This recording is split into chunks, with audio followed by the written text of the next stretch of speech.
Gametogenesis, gametogenesis means genesis यानी formation of gametes. जैसा कि हम जानते हैं कि प्राइमरी सेक्स ऑर्गन मेल में टेस्टिस होता है और फीमेल में ओवरी होता है। तो फीमेल में ओवरी के अंदर और मेल में टेस्टिस के अंदर गैमीट के फॉर्मेशन को हम गैमेटोजेनेसिस बोलेंगे।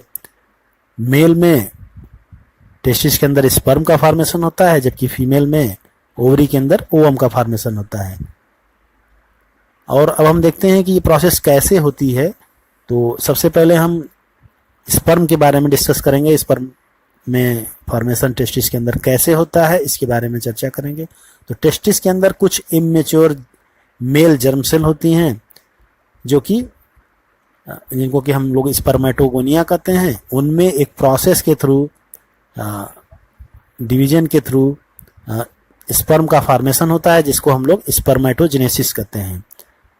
तो स्पर्मेटोगोनिया जो कि इमेच्योर मेल जर्म सेल है, उनमें एक सीरीज ऑफ प्रोसेस होती है जिसको कि स्पर्मेटोजेनेसिस बोलते हैं। उसके थ्रू स्पर्म का फॉर्मेशन होता है और ये जो प्रोसेस है ये प्यूबर्टी की एज पे होती है। और स्पर्मेटोगोनिया का जो लोकेशन होता है वो सेमिनिफेरस ट्यूब्यूल्स के इनसाइड वॉल पे होती है, अंदर की तरफ वॉल पे होती है। आप ये देख रहे हैं, ये एक सेमिनिफेरस ट्यूब्यूल इस तरह से है, ये अंदर की वॉल है और यहाँ पे ये स्पर्मेटोगोनियम अरेंज है पूरी तरह से। और इसमें अब डिवीजन होगा। डिवीजन होने के बाद इसमें प्राइमरी स्पर्मेटोसाइट बनेंगे, या ये कह सकते हैं कि इसमें डिवीजन होने के बाद कुछ सेल इसमें प्राइमरी स्पर्मेटोसाइट की तरह फंक्शन करने लगती हैं। इन प्राइमरी स्पर्मेटोसाइट के अंदर अब मियोसिस डिवीजन होता है। तो मियोसिस में फर्स्ट मेयोटिक डिवीजन होगा। तो फर्स्ट मेयोटिक डिवीजन के बाद एक सेल से दो इक्वल सेल्स बनेंगी जिनको कि हम लोग सेकेंडरी स्पर्मेटोसाइट बोलेंगे। चूंकि मियोसिस फर्स्ट, या जिसको कि हम लोग जनरली रिडक्शन डिवीजन भी बोलते हैं, इसमें क्रोमोसोम का नंबर हाफ हो चुका होता है। यानी अगर प्राइमरी स्पर्मेटोसाइट में 46 क्रोमोसोम है तो सेकेंडरी स्पर्मेटोसाइट में क्रोमोसोम का नंबर अब 23 हो जाएगा, क्योंकि यहाँ पे फर्स्ट मेयोटिक डिवीजन हुआ है और इसमें आप जानते हैं कि इसमें क्रोमोसोम के नंबर हाफ हो जाते हैं। अब इस सेकेंडरी स्पर्मेटोसाइट का जब फर्दर डेवलपमेंट होगा, सेकेंड मेयोटिक डिवीजन होगा, तो इसमें क्रोमोसोम का नंबर तो सेम रहेगा लेकिन सेल्स डबल हो जाएंगी। यानी एक प्राइमरी स्पर्मेटोसाइट से 4 स्पर्मेटिड का फॉर्मेशन होगा और यही स्पर्मेटिड डेवलपमेंट होकर के स्पर्मेटोजोआ बनाती है। आप यहाँ बाहर की अंदर की तरफ ये देख रहे हैं, ये बाहर की साइड है, ये सेमिनिफेरस ट्यूब्यूल्स है, इस तरह से पूरा स्ट्रक्चर। तो यहाँ पे हमने देखा कि ये स्पर्मेटोगोनियम है। स्पर्मेटोगोनियम में से कुछ सेल एक्टिव होकर के प्राइमरी स्पर्मेटोसाइट बनाएंगे। इनके अंदर डिवीजन होता है, डिवीजन होकर के सेकेंडरी स्पर्मेटोसाइट बना, सेकेंडरी स्पर्मेटोसाइट से फिर 4 स्पर्मेटिड बने और वो 4 स्पर्मेटिड फिर 4 स्पर्मेटोजोआ या स्पर्म का फॉर्मेशन करते हैं। तो यहाँ से लेकर के यहाँ तक की पूरी प्रोसेस स्पर्मेटोजेनेसिस बोली जाएगी। जबकि स्पर्मेटिड से स्पर्मेटोजोआ का फॉर्मेशन, स्पर्मेटिड सेल जो लास्ट स्पर्मेटोजेनेसिस के लास्ट में बनती हैं, उससे स्पर्मेटोजोआ या स्पर्म का फॉर्मेशन स्पर्मियोजेनेसिस बोला जाता है। तो अगर हम सिर्फ स्पर्म के फॉर्मेशन की बात करें, स्पर्मेटिड से स्पर्मेटोजोआ की, तब तो हम उनको स्पर्मियोजेनेसिस बोलेंगे। लेकिन अगर हम पूरी प्रोसेस की बात करें तो ये स्पर्मेटोजेनेसिस बोली जाएगी। ठीक है। तो जैसा कि हमने देखा, स्पर्मेटोजेनेसिस प्यूबर्टी एज पर होती है।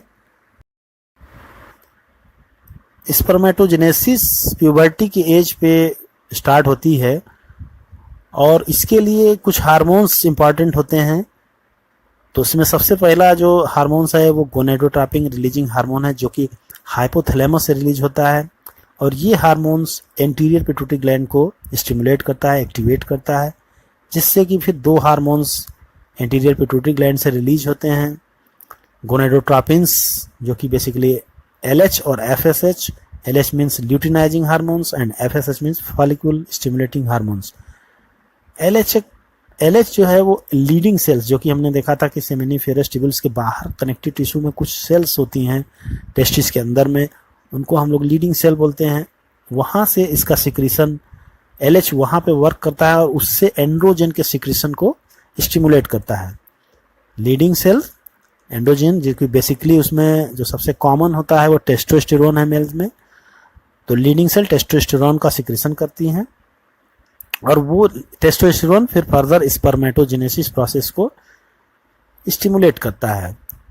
दूसरा हार्मोन जो है वो FSH है, जो कि सर्टोलाइज सेल्स पे काम करता है। यहाँ हम देख रहे हैं ये सर्टोलाइज सेल हैं।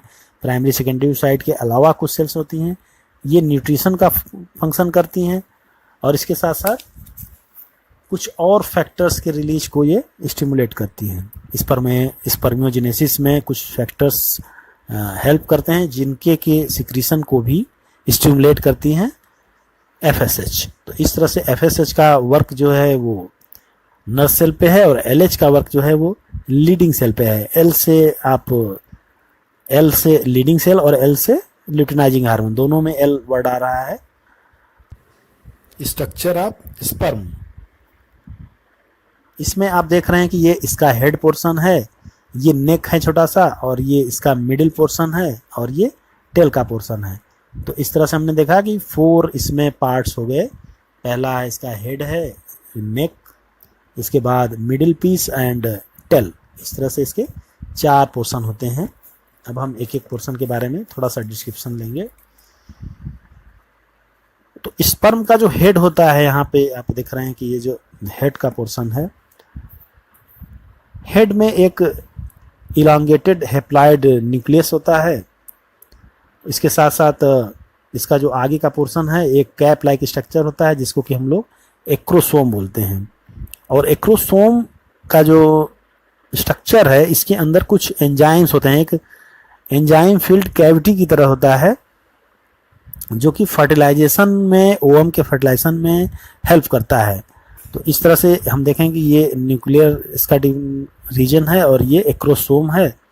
इस तरह से हमने देखा कि ये पूरा हेड का स्ट्रक्चर है। इसके बाद हम मिडिल पीस की बात करें तो मिडिल पीस ये है। नेक एक छोटा सा पोर्शन होता है, इसमें सेंट्रियोल एक स्ट्रक्चर होता है, जैसे आपने सेंट्रियोल का बारे में सेल बायोलॉजी में पढ़ा होगा। तो यहाँ पे सेंट्रियोल होता है, चूंकि ये एनिमल सेल है इसलिए इसमें सेंट्रियोल प्रेजेंट होता है। इसके अलावा अब हम नीचे आते हैं तो ये मिडिल पीस है, इसमें बहुत सारे माइटोकांड्रिया होते हैं। माइटोकांड्रिया का यहाँ क्या फंक्शन है, जैसा कि आप जानते हैं स्पर्म में काफ़ी मोटिलिटी होती है, उनके मूवमेंट के लिए, स्विमिंग के लिए एनर्जी की कंटिन्यूअस सप्लाई की ज़रूरत होती है, इसलिए इसमें माइटोकांड्रिया का एनर्जी प्रोडक्शन के लिए बहुत ज़्यादा रोल होता है, मोटिलिटी को मेंटेन करने के लिए। नंबर की अगर हम बात करें तो एक बार मैन में जो इजेकुलेशन होता है उसमें कम से कम 200 to 300 मिलियन स्पर्म्स होते हैं। यानी एक कॉपुलेशन के टाइम पे हम देखते हैं कि जो नंबर होता है वो एवरेज 200 to 300 मिलियन होते हैं स्पर्म का काउंट। 60% इसमें नॉर्मल शेप में होते हैं एंड 60 में से भी 40% में बहुत ज़्यादा मोटिलिटी होती है। तो 60% नॉर्मल शेप एंड साइज की होने के साथ साथ 60 में से करीब करीब 40% जो हैं वो बहुत ज़्यादा मोटिलिटी रखते हैं और यही आगे चल के फर्टिलाइजेशन में पार्टिसिपेट करते हैं। इन्हीं में से कोई एक स्पर्म आगे चल करके फर्टिलाइजेशन करता है। स्पर्म जब सेमिनिफेरस ट्यूब्यूल से रिलीज होता है तो उसके बाद वो एक्सेसरी डक्ट से ट्रांसपोर्टेटेड होता है। जैसा कि आपने देखा सबसे पहले टेस्टिस के अंदर स्पर्म निकला सेमिनिफेरस ट्यूब्यूल से, उसके बाद वो रेटेड टेस्टिस के बाद फिर वो एपिडिडाइमिस में जाता है, एपिडिडाइमिस के बाद फिर वो वास डिफरेंस में जाता है, वास डिफरेंस से फिर वो आगे चल के और भी उसमें डक्ट्स जुड़ते हैं, सेमाइनल वेस्किल है। इसके साथ साथ इसमें हम देखते हैं कि प्रोस्टेट ग्लैंड का भी सिक्रीशन इसमें मिक्स होता है। तो जहाँ जहाँ से स्पर्म गुजरता है वहाँ से उनके सिक्रीशन उसमें मिक्स होते जाते हैं। वो उनके मैच्योरेशन के लिए और मोटिलिटी दोनों के लिए इम्पॉर्टेंट होते हैं। और सीमेन का फॉर्मेशन, जैसा कि हमने पहले भी डिस्कस किया था कि सेमाइनल प्लाज्मा और स्पर्म ये दोनों मिलकर के सीमेन का फॉर्मेशन करते हैं। तो सेमाइनल प्लाज्मा में बेसिकली जितना भी ये आपके प्रोस्टेट हैं, सेमाइनल वेस्किल है, इनका सिक्रीशन मिला हुआ होता है, एपिडिडाइमिस का, वास डिफरेंस का, इन सब के सिक्रीशन मिल करके उनका प्लाज्मा पोर्शन बनाते हैं। और प्लाज्मा पोर्शन और स्पर्म मिल करके सीमेन का फॉर्मेशन करते हैं। ठीक है, तो यानी अभी आपने जो देखा टेस्टोस्टेरॉन एंड्रोजन का जो सिक्रीशन लीडिंग सेल से होता है, उस हार्मोन का इन sex male sex accessory ducts और ग्लैंड्स के ऊपर भी कंट्रोल होता है, उनको मेंटेन करती हैं ये। तो इस तरह से ये जो पूरी प्रोसेस है आपने देखा कि ये स्पर्मेटोजेनेसिस की है। तो